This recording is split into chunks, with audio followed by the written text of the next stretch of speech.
October 25, 1944, 60 miles east of Samar Island, Philippines. Commander Ernest Evans stood on the bridge of USS Johnston, watching the horizon lighten from black to grey in the pre-dawn darkness. His destroyer had been screening 6 escort carriers through another routine patrol, providing anti-submarine protection for the flattops supporting MacArthur's invasion of Leyte. The monotony of the assignment had lulled the fleet into a dangerous assumption. Admiral Halsey's powerful Third Fleet battleships and fleet carriers stood between them and any Japanese threat. At 0650 hours, the radar operator's voice shattered that illusion with words that made no tactical sense. Surface contacts bearing 340, range 34,000 yards. Multiple large vessels. Evans grabbed his binoculars and trained them northwest. What he saw through the lifting mist defied every assumption about Japanese naval capabilities and American defensive planning. Pagoda masts. The distinctive superstructures of battleships. Not 1 or 2, but 4 massive capital ships, accompanied by the low profiles of heavy cruisers that bristled with 8-inch gun turrets. The Japanese center force. Admiral Takeo Kurita's most powerful remaining surface fleet. 4 battleships, including Yamato, the largest warship ever built. 6 heavy cruisers. 2 light cruisers. 11 destroyers, a force designed to annihilate the very invasion beaches Johnston had been sent to protect, and between this overwhelming armada and those beaches stood only Taffy 3. 6 escort carriers whose thin hulls carried no armor. 3 destroyers whose 5-inch guns could not penetrate battleship plating. 4 destroyer escorts even more lightly armed, against the most heavily armed surface fleet ever assembled.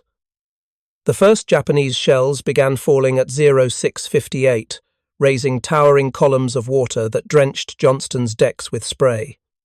18-inch projectiles from Yamato's main battery. Each shell weighed more than a small car and could penetrate 16 inches of steel armor at 20 miles. The escort carriers under Rear Admiral Clifton Sprague's command had no armor at all. Their maximum speed of 18 knots meant they could not outrun Japanese cruisers capable of 30 knots. Their 5-inch guns possessed a maximum range of 7 miles. The Japanese battleships could engage them from 15 miles with impunity. Evans watched a shell bracket the escort carrier Fanshawe Bay, missing by less than 200 yards. Another salvo straddled White Plains. The Japanese gunners were finding their range with terrifying efficiency. Within minutes, the entire task unit would be under accurate fire from weapons against which they possessed no defense. The tactical situation was hopeless by every standard calculation. Destroyer doctrine called for screening vessels to protect carriers through smokescreens and evasive maneuvers, buying time for the flattops to escape while awaiting relief from heavy units. But Admiral Halsey's battleships were 300 miles north, chasing Japanese carriers off Cape Engano. Admiral Kinkaid's old battle wagons were 100 miles south, still reorganizing after the night battle in Surigao Strait. No relief force existed, no escape route remained open. Kurita's ships would reach the escort carriers within 90 minutes. Evans keyed his intercom with the steady voice that had earned him command of one of the Navy's newest Fletcher-class destroyers. All hands, general quarters. The Japanese fleet has found us. 4 battleships, multiple cruisers, many destroyers. They're 15 miles away and closing fast. He paused, letting his crew process the impossibility of their situation. This will be a fight against overwhelming odds from which survival cannot be expected. We will do what damage we can.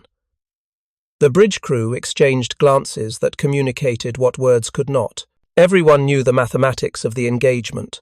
Johnston displaced 2,600 tons. Yamato displaced 72,800 tons. Johnston's main battery consisted of 5 5-inch guns, whose 54-pound shells could damage unarmored structures, but could not penetrate capital ship armor. Yamato's main battery consisted of 9 18.1-inch guns, whose 3,200-pound shells could vaporize a destroyer with a single hit. The Cherokee officer from Pawnee, Oklahoma, had graduated from the Naval Academy in 1931 after overcoming prejudices that would have stopped lesser men. He had commissioned Johnston just 1 year earlier with words that now proved prophetic. "This is going to be a fighting ship. I intend to go in harm's way." Now, harm approached with overwhelming force, and Evans intended to meet it head-on. Without waiting for orders from Admiral Sprague, without coordinating with the other destroyers, without any realistic hope of survival, Evans gave the commands that would transform tactical doctrine and naval history. "All engines ahead, flank, left full rudder, commence making smoke, stand by for torpedo attack." Johnston heeled hard to port as her engineering spaces answered with every revolution her boilers could provide. Black oil smoke poured from her generators, creating an artificial fog bank between the Japanese ships and the fleeing carriers. Her 5-inch guns opened fire at maximum elevation, hurling shells toward cruisers still 18,000 yards distant. The shells fell short, but their message carried clearly across the water. One destroyer had broken formation and was charging directly toward a surface fleet 40 times her displacement. The Japanese responded with overwhelming firepower. Battleship Nagato engaged Johnston with her 14-inch main battery. Battleship Congo added her own 14-inch shells. Yamato shifted her massive turrets to track the impudent destroyer racing toward her escorts. The ocean around Johnston erupted in a forest of shell splashes, each one marking the impact point of explosives that could tear her in half. Evans zigzagged through the maelstrom with the instincts of a destroyer captain who understood that straight-line navigation meant certain death. Shells landed to port. He swung right. Shells landed to starboard. He swung left. Through smoke and spray and the chaos of concentrated fire, Johnston closed the range at 35 knots. At 18,000 yards, Johnston's gunnery officer reported hits on heavy cruiser Kumano. The 5-inch shells could not penetrate the cruiser's armor belt, but they could destroy unprotected topside equipment. Fire control directors shattered. Radio antennas collapsed. Gun crews dove for cover as high explosive rounds detonated across Kumano's superstructure. At 10,000 yards, Evans ordered the torpedo attack that represented Johnston's only hope of inflicting serious damage. 10 Mark 15 torpedoes leaped from their tubes, their bronze propellers spinning them toward Kumano at 46 knots. One struck the cruiser's bow with a detonation that could be felt across miles of ocean. The explosion tore off Kumano's forward section, flooding her with thousands of tons of seawater and leaving her unable to maintain speed with the main force. Cruiser Suzuya immediately detached from formation to escort the crippled Kumano, removing 2 of Kurita's heavy units from the engagement without them having closed to effective range of the American carriers. Evans swung Johnston back toward the safety of the smokescreen, having accomplished what naval doctrine insisted was impossible. A single destroyer, attacking alone against overwhelming opposition, had damaged 1 heavy cruiser and forced another out of action. But the price for that success was being tallied with devastating efficiency. At 0727, 3 14-inch, shells from Battleship Congo struck Johnston in rapid succession. The first penetrated her after engine room, destroying her aft fire room and killing every man in the compartment. The second struck amidships, severing electrical cables and destroying her gyro compass. The third hit her bridge, turning the command center into a slaughterhouse of twisted steel and dying men. Evans felt shrapnel tear through his left hand, severing 2 fingers and embedding metal fragments in his shoulder and chest. His helmet, blown from his head by the concussion, rolled across the deck, streaming blood. The ship's doctor was dead. The executive officer was wounded. Half the bridge crew would never walk again. If you're enjoying this deep dive into the story, hit the subscribe button and let us know in the comments from where in the world you are watching from today. Johnston's electrical system failed completely, plunging her into darkness as fires spread through compartments filled with ammunition. Her forward engine room continued running on manual control, 2 sailors hand-cranking valves while seawater rose around their ankles. Her steering system collapsed, forcing quartermasters to relay compass headings by sound-powered phone to men operating the rudder by hand from a compartment filling with smoke. Evans transferred his command to the fantail, shouting orders through a voice tube to after steering while the bridge burned above him. One of Johnston's 5-inch guns remained operational. Her single functioning fire director could barely track targets through smoke that obscured vision beyond 1,000 yards. She had lost 50 men killed and dozens more wounded. Her maximum speed had dropped to 17 knots. But Evans kept her in the fight, circling through the smoke screen to engage any Japanese ship that threatened to break through toward the carriers. At 0750, Admiral Sprague ordered his 3 destroyers to execute a coordinated torpedo attack against the Japanese heavy cruisers closing from the west. USS Hoel and USS Heermann joined Johnston in a charge that military historians would later describe as one of the most courageous acts in naval warfare. Commander Leon Kintberger aboard Hoel led his destroyer through concentrated fire from multiple cruisers, launching all 10 torpedoes before Japanese shells destroyed his forward guns and started fires that spread uncontrollably through his ship. Commander Amos Hathaway aboard Heermann pressed his attack to within 4,000 yards of the Japanese line, so close that he could see individual sailors on enemy decks before releasing his spread. Johnston, despite her crippled condition, maintained station with her sisters, adding her remaining gun to the barrage that forced Japanese cruisers to maneuver frantically to avoid the incoming torpedoes. The torpedo attacks achieved something beyond their modest physical damage. They shattered Kurita's tactical cohesion. His battleships swung away from the torpedo tracks, opening gaps in his formation that allowed the escort carriers precious minutes to increase the distance. His cruisers broke formation to pursue what they believed were heavy cruisers rather than destroyers, fooled by the volume of fire and the aggressiveness of the attacks. Most critically, the attacks seeded doubt in Kurita's mind about what force he actually faced. American destroyers did not charge battleships alone. American escort carriers did not stand and fight against overwhelming surface forces. The ferocity of the defense suggested a trap, carriers backed by heavy units waiting just beyond radar range. The psychological warfare proved as effective as the physical damage. Japanese commanders who had planned for decisive engagement against a retreating, demoralized enemy instead found themselves facing opponents who attacked with suicidal determination. At 0820, heavy cruiser Chikuma emerged from the smoke screen, her 8-inch guns trained on the nearest escort carrier. Johnston, barely capable of making 15 knots with fires visible through cracks in her hull, positioned herself between the cruiser and Gambier Bay. Evans ordered his single functioning 5-inch gun to engage a warship whose armor could shrug off his shells like mosquito bites. For 40 minutes, Johnston and Chikuma duelled at ranges that varied from 12,000 yards to 6,000, a fight that should have lasted seconds. But Johnston's gunners, firing manually after their director failed, scored hit after hit on Chikuma's superstructure, destroying her forward fire control station and forcing her to shift to local control. The cruiser's return fire tore through Johnston's thin plating, starting new fires and killing more men, but the destroyer refused to break off. She maintained her position between Chikuma and the carriers until other American ships could concentrate fire on the Japanese cruiser. At 0910, 5 Japanese destroyers appeared from the north, moving to launch a coordinated torpedo attack against the escort carriers. The geometry of the situation gave these destroyers a clear run to firing position. Once they reached launch range, their long-lance torpedoes, superior to anything in the American arsenal, would devastate Taffy 3. Admiral Sprague had no ships available to intercept them. His 3 destroyers were scattered across miles of ocean, damaged and barely functional.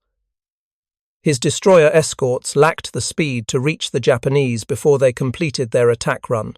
Then Johnston, with 1 engine, 1 gun, no electrical power, and fires burning uncontrollably through multiple compartments, turned to engage 5 enemy destroyers alone. Evans pointed his crippled ship toward the approaching squadron and ordered his gun crews to commence firing at maximum rate. The Japanese destroyer column, expecting clear passage to their torpedo launch point, suddenly found themselves under fire from a vessel that should have sunk an hour earlier. Johnston's single 5-inch gun hurled shells at the lead Japanese destroyer with methodical precision.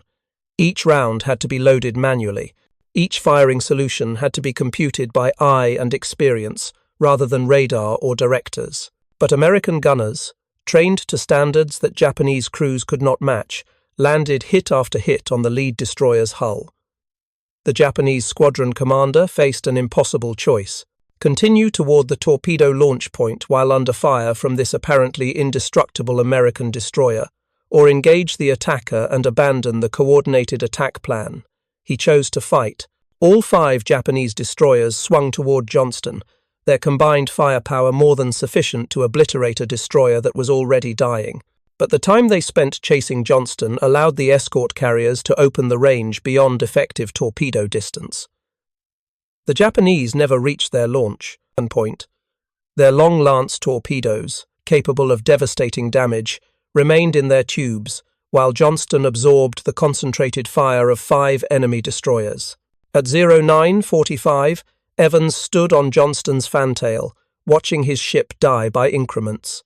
Her last engine had failed, leaving her dead in the water. Her single functioning gun had expended its remaining ammunition. Fires raged through compartments that rescue parties could no longer reach. Her list to port had increased to 20 degrees, and water poured through holes too numerous to count. He gave the order he had known was coming since that first charge toward the Japanese battleships: abandon ship. All hands, abandon ship. Johnston's surviving crew went over the side into water, stained with oil and blood. They clung to life jackets and debris while Johnston capsized beside them, her hull rolling slowly to port until her keel pointed skyward.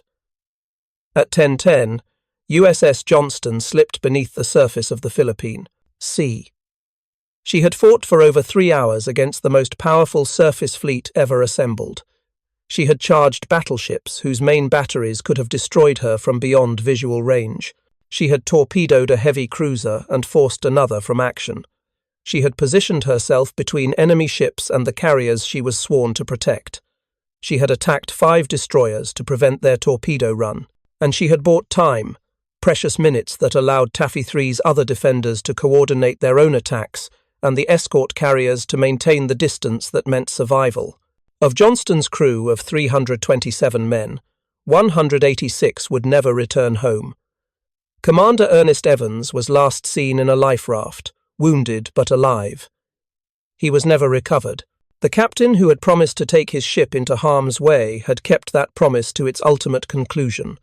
But Johnston's sacrifice, combined with the desperate attacks by Howell, Heerman, Samuel B. Roberts, and the other destroyers and destroyer escorts of Taffy 3, achieved something beyond individual survival. They convinced Admiral Kurita that he faced forces far more powerful than 6 escort carriers and 7 screening vessels. The ferocity of the defense, the aggressiveness of the attacks, the refusal to retreat even when faced with annihilation, all suggested a trap. At 09:11, with his formations scattered across miles of ocean, 3 heavy cruisers sunk or crippled, and American air attacks intensifying, Kurita ordered his surviving ships to break off the engagement and withdraw. The most powerful surface fleet ever assembled turned away from 6 escort carriers and 4 remaining escorts, turned away from the undefended invasion beaches at Leyte, turned away from an opportunity to devastate MacArthur's landing force and potentially alter the course of the Pacific War. The Battle off Samar entered naval history as one of the most lopsided defensive victories ever recorded. Taffy 3 lost 2 escort carriers, 2 destroyers, 1 destroyer escort, and suffered over 1,000 casualties. The Japanese lost 3 heavy cruisers sunk, multiple other ships damaged, and the psychological confidence that had sustained their surface navy since Pearl Harbor. But more importantly, the engagement proved that courage and determination could overcome mathematical impossibility. That 7 small ships could stand against 23 capital ships and force them to retreat. That men facing certain death could fight with such ferocity that their enemy believed they faced overwhelming forces. The tactical lessons would reshape American destroyer doctrine for generations, but the human lesson transcended tactics and strategy. It revealed what men could accomplish when they refused to accept that survival was impossible. Admiral Chester Nimitz would later write that the success of Taffy 3 was nothing short of special dispensation from the Lord Almighty. But the men who fought off Samar knew the truth. It was not divine intervention that saved those carriers. It was Johnston charging alone into a wall of battleship fire. It was Howell maintaining her attack even as shells tore through her hull. It was Samuel B. Roberts, a destroyer escort whose crew called her a tin can, trading salvos with cruisers 40 times her displacement. It was American sailors who looked at mathematical impossibility and chose to fight anyway. The Japanese had prepared for the battle they expected: high-altitude bombing attacks from fleet carriers, long-range engagements against heavy cruisers and battleships, tactics that followed predictable patterns refined through years of training and combat experience. They had not prepared for destroyers that attacked like cruisers. For escort carriers whose pilots made dummy runs after exhausting their ammunition purely to distract Japanese gunners. For defenders who treated overwhelming force not as reason for retreat, but as justification for attack. In the aftermath, Japanese officers would struggle to understand what had happened off Samar. Their action reports described engaging fleet carriers escorted by heavy cruisers. Their commanders could not accept that they had been turned back by a force so inferior that conventional tactics suggested it should have been annihilated within minutes. The psychological impact of that misperception would haunt the Imperial Navy for the remainder of the war. The wreckage of USS Johnston rests in 21,180 feet of water, the deepest shipwreck ever discovered. The twisted metal and scattered debris mark the grave of 186 sailors who chose to fight rather than flee. But they also mark something more profound. They mark the moment when American naval forces proved that technological inferiority could be overcome through tactical innovation and moral courage. That training and determination could level disparities that seemed insurmountable. That sometimes the most powerful weapon in naval warfare is not the largest gun or the thickest armor, but the refusal to accept defeat even when every calculation insists defeat is inevitable. Commander Ernest Evans received a posthumous Medal of Honor for his actions that day, the first Native American in U.S. Navy history to receive the nation's highest military decoration. But he would have known that the medal honored not just his decisions, but the crew that executed them. The gunners who fired manually when directors failed, the engineers who kept one engine running while water rose around them, the quartermasters who steered by sound-powered phone when the bridge burned. Every man who looked at 18-inch guns and chose to attack rather than surrender. The Battle off Samar demonstrated principles that would define American naval superiority for the remainder of World War II and beyond. Superior technology mattered less than superior will. Overwhelming force could be countered by aggressive tactics. Defensive missions could be accomplished through offensive action. And most importantly, mathematical calculations of relative combat power meant nothing when one side refused to behave according to those calculations. Kurita's battleships could have reached the invasion beaches. His guns could have devastated the landing force. His victory could have prolonged the Pacific War by months or years. But none of that happened because 7 small ships stood in his way and refused to move. Because American sailors trained to execute defensive screens instead launched suicidal attacks. Because commanders who should have ordered retreat instead ordered advance. The Japanese had planned for every contingency except the one they encountered. They had prepared for American forces that followed doctrine and respected firepower superiority. They had not prepared for Americans who treated doctrine as suggestion and firepower superiority as challenge rather than deterrent. 25 October 1944 had begun with overwhelming Japanese advantage and mathematical certainty of victory. It ended with Japanese withdrawal and American survival against impossible odds. The transformation occurred not through miraculous intervention, but through human decision, through Commander Evans ordering flank speed toward battleships, through sailors choosing to fight when survival demanded flight, through the accumulated courage of men who understood the mathematics of their situation and attacked anyway. The lesson would echo through every subsequent naval engagement in the Pacific War. Japanese commanders, who had grown accustomed to American predictability, now faced an opponent whose tactics defied conventional analysis. Surface fleets that had operated with confidence now approached every engagement, wondering if they faced another Taffy 3, another group of ships that should retreat but would instead attack. The psychological advantage that comes from technological superiority eroded under the weight of opponents who refused to acknowledge that superiority mattered.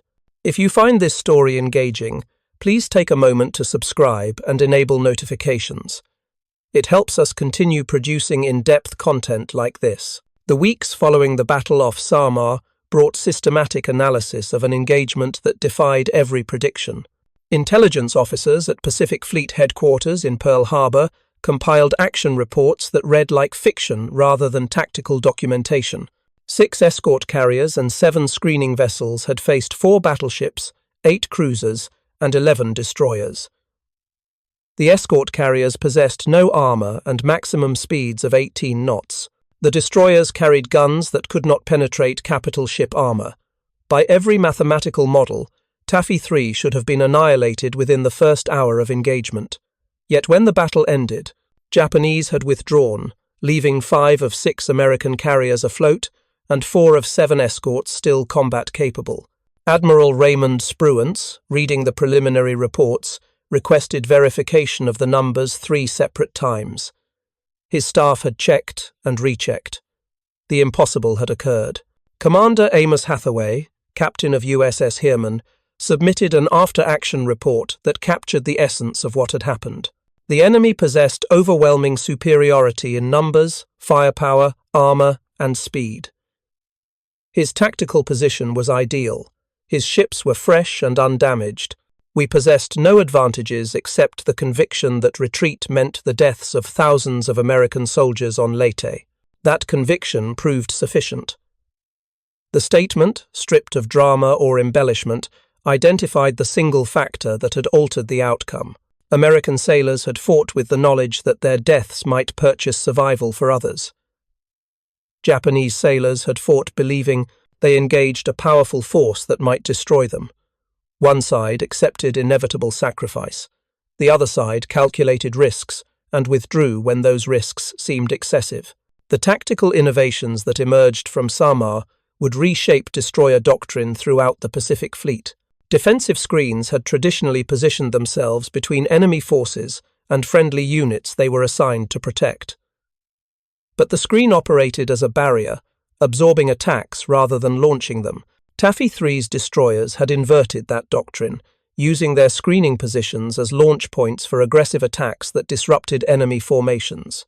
The innovation seemed obvious in retrospect, but it violated decades of tactical thinking that emphasized preservation of screening forces for extended engagements. Commander Evans and his fellow destroyer captains had recognized that extended engagements were impossible against forces 40 times their displacement. Their only hope lay in disruption, in creating enough chaos in enemy formations that coordinated attacks became impossible. The psychological analysis proved even more significant. Japanese commanders, trained in the rigid tactical doctrine that characterized Imperial Navy operations, could not process opponents who refused to follow expected patterns. American carriers under attack should flee. American destroyers facing battleships should lay smoke screens and retreat. When those expected patterns failed to materialize, when carriers stood and fought while destroyers charged directly toward superior forces, Japanese command decision-making broke down. Admiral Kurita's order to withdraw came not from damage inflicted on his ships, but from confusion about what forces he actually faced. 3 heavy cruisers had been sunk or disabled, but 15 other ships remained combat effective, more than sufficient to overwhelm Taffy 3. Kurita withdrew because he believed he faced a trap, that the aggressive defense indicated hidden strength rather than desperate improvisation. American tactical doctrine began incorporating deliberate pattern breaking to exploit this vulnerability. Forces facing overwhelming opposition should attack rather than defend. Units with limited ammunition should make dummy runs to create the impression of continued capability.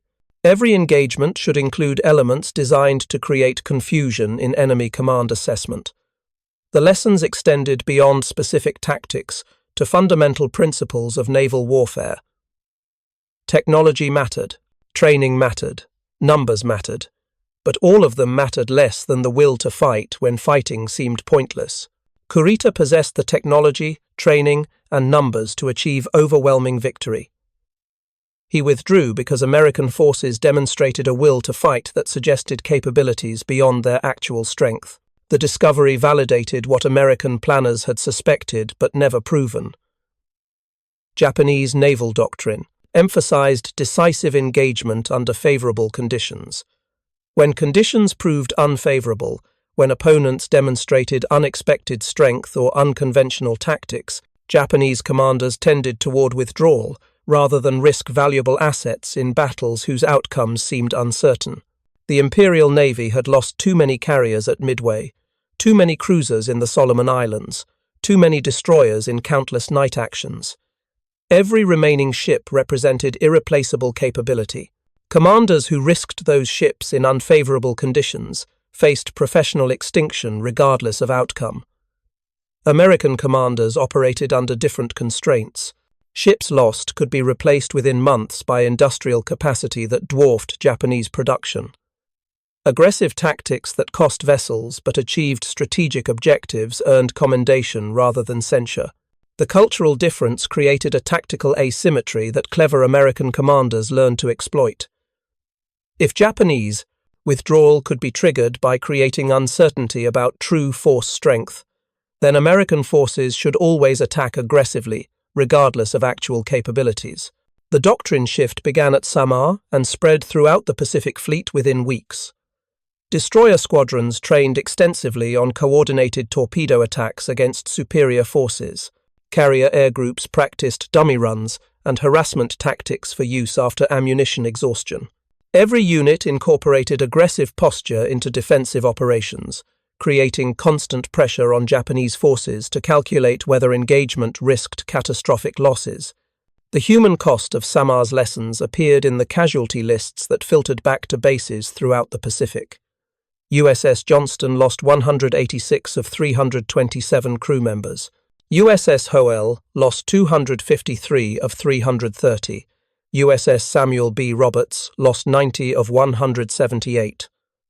The surviving crew members spent 70 hours in shark-infested waters before rescue ships located them, losing additional men to exposure, wounds, and predators. Those who reached shore carried wounds physical and psychological that would mark them permanently.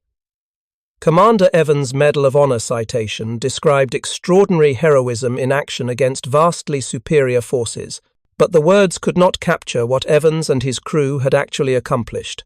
They had not defeated the Japanese center force. They had not sunk Yamato or captured Kurita. They had simply refused to die quietly, and that refusal had proved sufficient to save thousands of American lives. The strategic implications extended far beyond the Battle of Leyte Gulf. Admiral Kurita's withdrawal allowed MacArthur's invasion of the Philippines to proceed without interruption. Within weeks, American forces had secured Leyte and begun planning the assault on Luzon.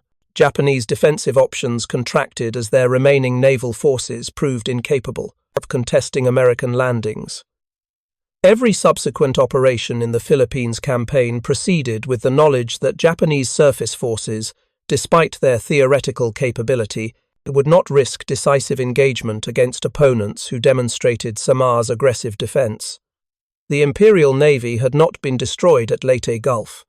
Kurita's center force survived largely intact, but the psychological impact of withdrawing from inferior forces that should have been annihilated devastated Japanese naval confidence. Commanders who had operated with certainty about American tactical limitations now approached every engagement, wondering if they faced another trap, another group of ships that would attack rather than retreat. The uncertainty paralyzed decision-making at crucial moments throughout the remaining months of the war. Destroyer Squadron 47, which included Johnston, Hoel, and Heermann, received the Presidential Unit Citation for extraordinary heroism in action. The citation noted that the destroyers had charged enemy battleships without hesitation, had maintained continuous fire despite catastrophic damage, and had achieved the seemingly impossible mission of protecting their charges against overwhelming force. Admiral Nimitz personally drafted portions of the citation, insisting that future generations understand what had been accomplished off Samar. The technical analysis of the battle revealed details that made the outcome even more improbable. Johnston had engaged Yamato, the most powerful battleship ever built, with 5-inch guns whose shells could not penetrate Yamato's armor belt. The engagement had been militarily pointless, a destroyer firing ineffectively at a battleship that could destroy her with a single salvo. But tactically, the engagement had been essential, forcing Yamato to maneuver to avoid torpedoes and breaking her position in the Japanese formation. Military pointlessness had achieved tactical necessity. Similar analyses revealed that much of what Taffy 3's forces accomplished had been militarily ineffective but tactically essential. Aircraft making dummy runs after ammunition exhaustion did not damage Japanese ships, but they forced those ships to maneuver and slowed their approach. Destroyers firing at extreme range with no hope of penetrating armor did not sink cruisers, but they created smoke and confusion that degraded enemy fire control. Every action, regardless of its military effectiveness, contributed to the chaotic environment that prevented Kurita from organizing the coordinated assault that could have overwhelmed the American carriers. The lesson about the difference between military effectiveness and tactical necessity would influence American doctrine for decades. Commanders learned to evaluate actions not just by damage inflicted, but by disruption caused. Operations that achieved no measurable military result might still succeed by preventing enemy forces from achieving objectives. The distinction seemed obvious in retrospect, but it represented a fundamental shift from traditional thinking that emphasized destruction of enemy forces over disruption of enemy operations. Training programs at destroyer schools from Pearl Harbor to Norfolk incorporated Samar case studies within months of the battle. Student officers analyzed Evans' decision to charge alone before coordinating with other destroyers. Had the decision been reckless, risking Johnston without achieving proportional results, or had it been brilliant, accepting Johnston's probable loss to achieve maximum disruption of Japanese formations? The debate continued through generations of naval officers, with no clear consensus emerging. What remained beyond debate was the result. Johnston's lone charge had forced 2 Japanese heavy cruisers from action before the coordinated American attacks began. Those cruisers might have been decisive in the subsequent engagement. Their absence created gaps in Japanese firepower that allowed Taffy 3 to survive the initial assault. Whether Evans intended that result or simply attacked the nearest target, his action had achieved strategic effect. The survivor accounts provided human context for tactical analysis that threatened to reduce the battle to abstract discussion of engagement ranges and caliber comparisons.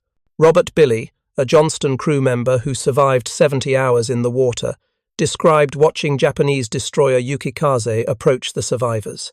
The destroyer's crew lined the rails and saluted as they passed, acknowledging courage they recognized despite nationality.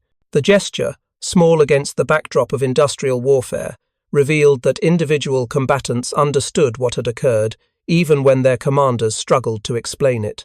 Men who fought bravely earned respect, regardless of which flag they served. Johnston's crew had fought bravely beyond any reasonable definition, and their Japanese opponents acknowledged that fact through the only gesture available to them. The salute from Yukikaze entered naval legend, appearing in training materials and historical accounts as evidence that martial virtue transcended national boundaries. But it also revealed something about Japanese naval culture that American analysts noted carefully. Japanese commanders might withdraw from unfavorable tactical situations, but Japanese sailors respected opponents who refused to do so. The cultural value placed on fighting spirit, even in hopeless situations, meant that aggressive American tactics achieved psychological impact beyond their military effectiveness. The months following Samar saw systematic exploitation of Japanese vulnerabilities that the battle had exposed. American carrier task forces, previously cautious about approaching Japanese-held waters without battleship support, began operating more aggressively, based on evidence that Japanese forces would withdraw when faced with determined opposition. Submarine operations expanded into areas previously considered too dangerous, relying on aggressive tactics to create the uncertainty that triggered Japanese caution. Every aspect of Pacific naval operations incorporated lessons about the value of aggression over calculation. The Japanese response revealed the depth of their psychological defeat. Imperial Navy commanders who had grown up studying decisive battles like Tsushima Strait, where superior technology and tactics achieved overwhelming victory, now faced opponents whose tactics seemed designed to negate Japanese advantages.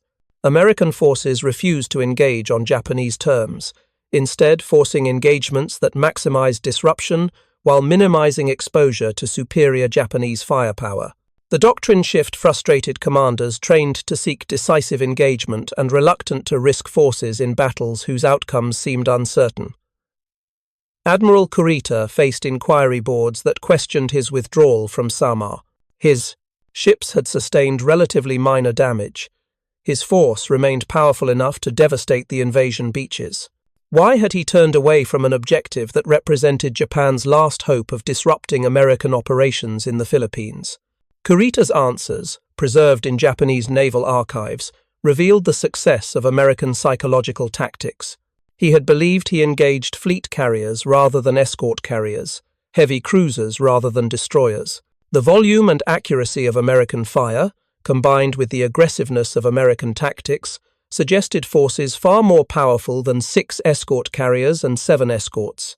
His withdrawal had been prudent, avoiding a trap that might have destroyed the center force without achieving strategic objectives. The inquiry boards accepted his explanation because they had no framework for understanding what had actually occurred. Japanese naval doctrine contained no examples of inferior forces attacking superior forces with the ferocity displayed by Taffy 3. The doctrine assumed that inferior forces would retreat and attempt to preserve their strength for more favorable engagements. When American forces violated that assumption, Japanese commanders interpreted the violation as evidence of hidden strength rather than desperate improvisation. The legacy of Samar extended far beyond World War II, influencing American naval doctrine through Korea, Vietnam, and into the modern era. Destroyer captains studied Evans' decisions for lessons about aggressive tactics in defensive situations. Carrier commanders analyzed Sprague's force disposition for insights into maximizing limited capabilities. Every naval engagement involving inferior forces defending superior objectives referenced Samar as proof that courage and determination could overcome mathematical disadvantage. But the most profound legacy appeared in the expectations placed on American naval forces facing impossible odds. Surrender became unthinkable. Retreat required justification. Default response to overwhelming force became attack rather than defense.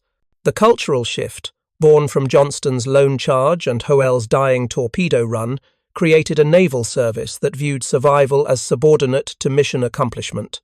Commanders knew that their decisions would be measured against Samar's standard. Had they done everything possible? Had they attacked when attack seemed suicidal? Had they placed their ships between danger and those they were sworn to protect? The questions that would define American naval leadership for generations emerged from 3 hours of combat in Philippine waters.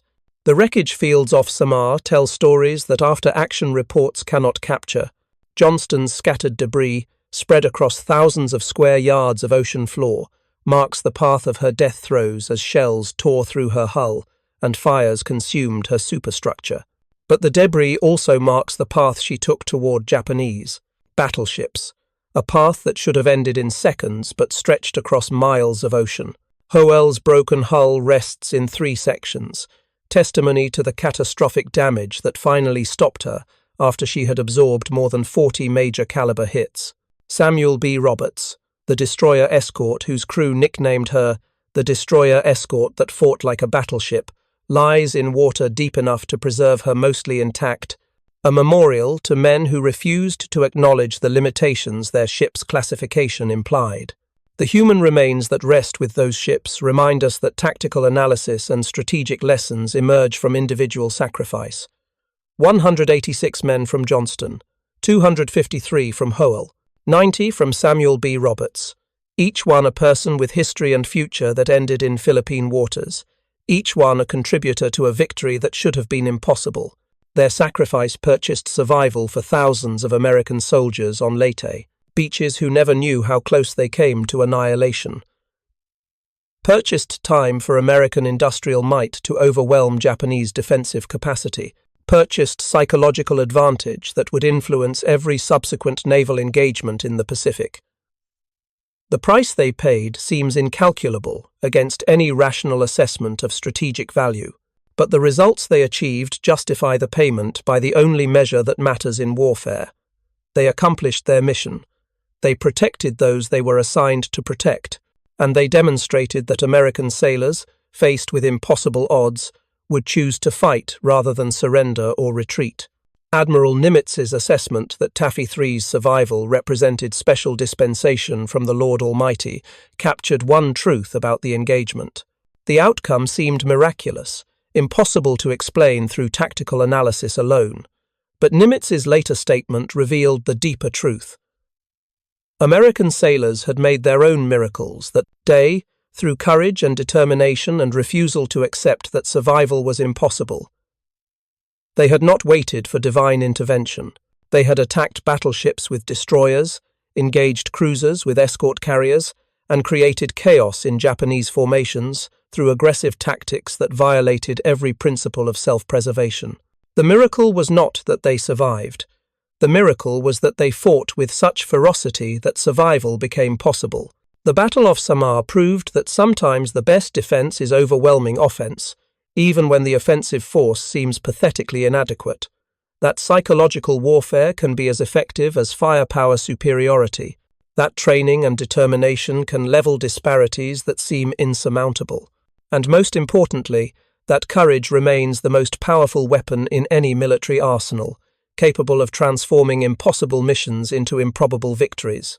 Commander Ernest Evans' final contribution to American naval history came not from his Medal of Honor citation or his tactical decisions, but from the example he set for every officer who followed.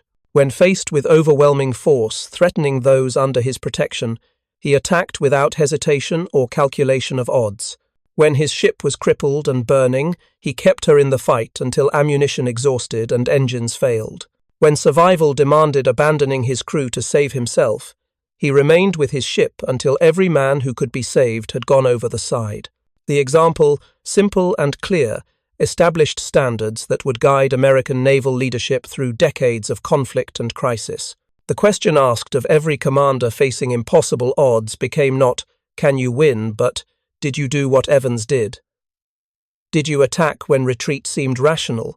Did you keep fighting when damage seemed catastrophic? Did you place yourself and your ship between danger and those you were sworn to protect?" The questions admitted only one acceptable answer, and that answer appeared in Johnston's track chart as she charged toward Yamato.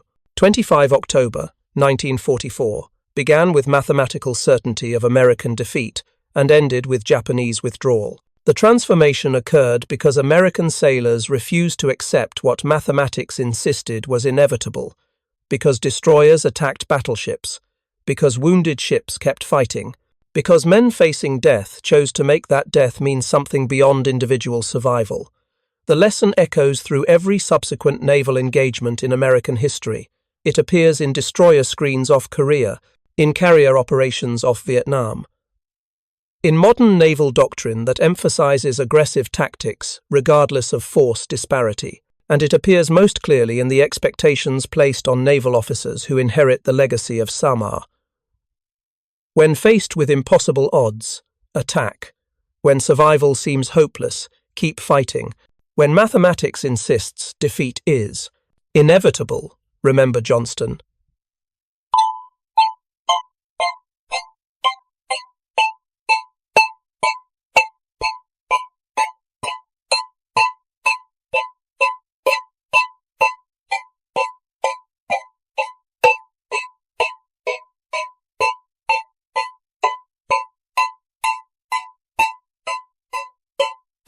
That sometimes 7 small ships can face 23 capital ships and force them to retreat, not through superior technology or overwhelming firepower, but through superior will, through refusal to accept defeat even when defeat seems certain, through the accumulated courage of men who understood they would probably die but fought anyway because others depended on their sacrifice. Admiral Raymond Spruance, studying the action reports, made a note in his personal journal that captured the essence of what occurred. The Japanese possessed every advantage except one. They did not possess the determination to die that animated American forces. That single disadvantage proved decisive. The observation, clinical and unsentimental, identified the factor that transformed impossible defense into improbable victory. American sailors had fought with the knowledge that death was probable. Japanese sailors had fought with the expectation that victory should be certain. One side accepted sacrifice as necessary. The other side calculated risks and withdrew when risks seemed excessive. The legacy of that difference would influence Pacific naval operations for the remainder of World War II and establish patterns that persist in American naval doctrine to the present day. Aggressive tactics over cautious positioning, attack over defense, mission accomplishment over force preservation. The principles, born from Johnston's lone charge and validated by Taffy 3's survival, created a naval service that views impossible odds not as reason for surrender, but as justification for extraordinary effort. The sun set over Leyte Gulf on 25 October 1944, with 5 escort carriers still afloat and American soldiers safely ashore. The price of that survival appeared in the oil slicks and debris fields that marked where Johnston and Howell and Samuel B. Roberts had fought their last battles. But the value of that survival would become apparent only in the weeks and months that followed, as American forces pushed deeper into the Philippines and the Japanese Navy proved incapable of mounting another serious challenge to American operations. What happened off Samar changed more than tactical doctrine or strategic planning. It changed what American naval forces believed possible when facing impossible odds. And that change, more than any specific tactical innovation, explained why Taffy 3 survived when every calculation insisted survival was impossible. Thank you for watching. For more detailed historical breakdowns, check out the other videos on your screen now, and don't forget to subscribe.